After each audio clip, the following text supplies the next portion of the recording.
Hi everyone, welcome back to my channel and to part 4. Yeah, we're at the final video of my art journey. The theme is blogging, and I do have my notes which I'll be referring to. So if you've been thinking about starting an art blog, I'm going to share some tips for you to, well, hopefully help you decide whether or not you want to go down that road, okay? But just before we get into that, 2019 was the busiest and most eclectic year yet. I'm not sure why that happened.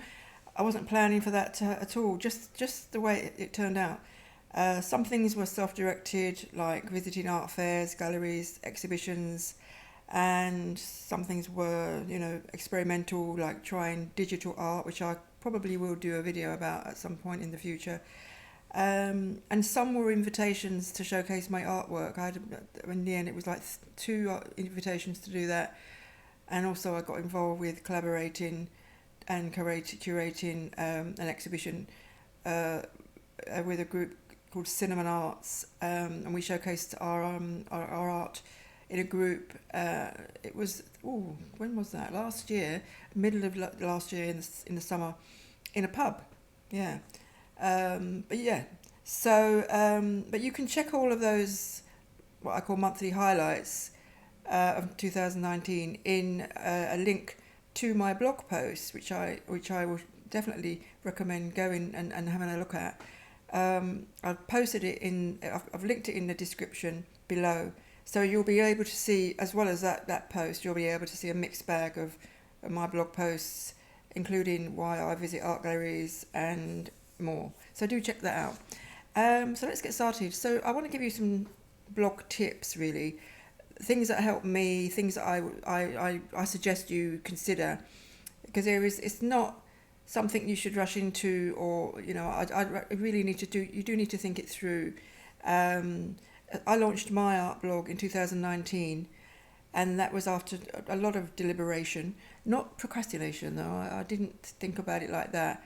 I just wanted to make the right decision, and once I'd made a decision, I wanted to sort of commit to that decision. So, but it wasn't the first time I'd started a blog, although all the other ones that I've done in the past, I've done about 3. I've still got one writing blog going, although I must admit I don't use it so much now. I've moved into art. But people can check out my writing blog, which is linked here as well, on the About page. So, it's good to do them. But I knew that I had to apply a different approach, a more visual approach, when I set up my art blog. So that was where I had to sort of stop and think about it a bit more. So here are some tips. I think that there's a lot of different reasons people start blogs, but for me, these are the main reasons I went down that road. It's a really good idea to start a blog because it keeps your website alive. I mean, mine is attached to my website, so because I launched my website last year, 2018, I knew that at some point it would be useful to keep this website alive, and one of the best ways of doing that is to add a blog, because you've always got fresh content there, hopefully. And it's partly why search engines will find you more than, say, if you keep posting on social media. You might post a picture from time to time. So the search engines don't really recognize images in the same way they do recognize text, which is why you should always add some text with your images, which is what I've done on my website. So that's just a little tip there. Text is what is needed, so it's a good idea to write stuff on your blog. And you can add images, but what will get picked up is the text. You'll also uncover things about your art when you blog about it. So it's a little bit of mystery sometimes, and you think, oh, I didn't realise that. Or things reveal themselves, and the more that you write about your art, the more that you'll discover its meaning and your purpose as an artist.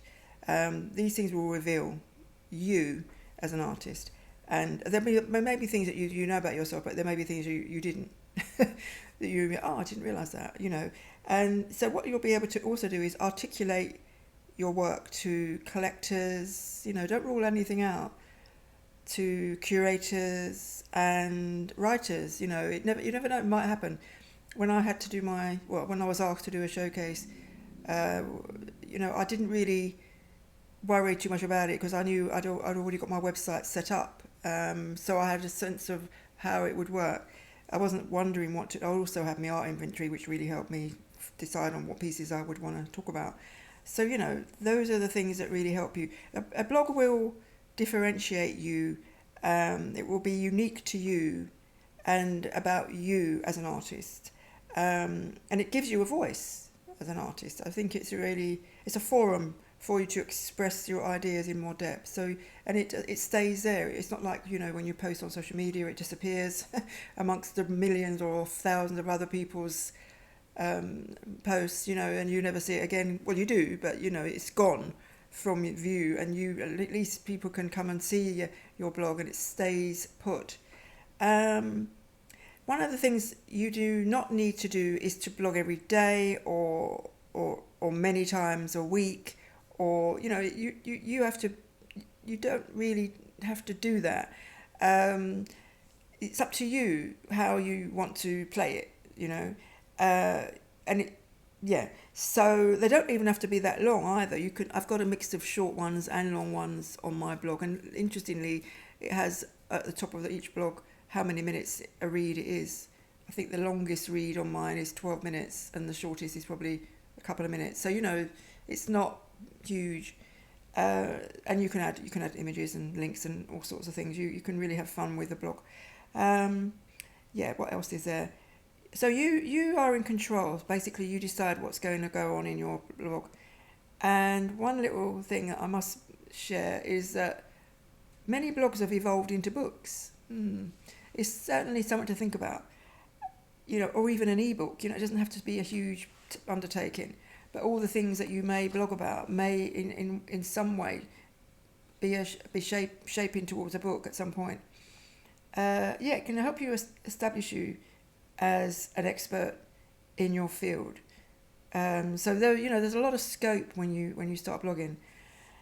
More content will attract more views of your art. So it's not enough to rely solely on social media, like Twitter and Facebook or even Instagram. As much as I love Instagram, as good as they may be, you have no control over these sites. They'll do whatever brings their shareholders the most money. So, just be aware of that. But you can control a blog, and it allows you to build content on your own site, which attracts the traffic. That's what you want.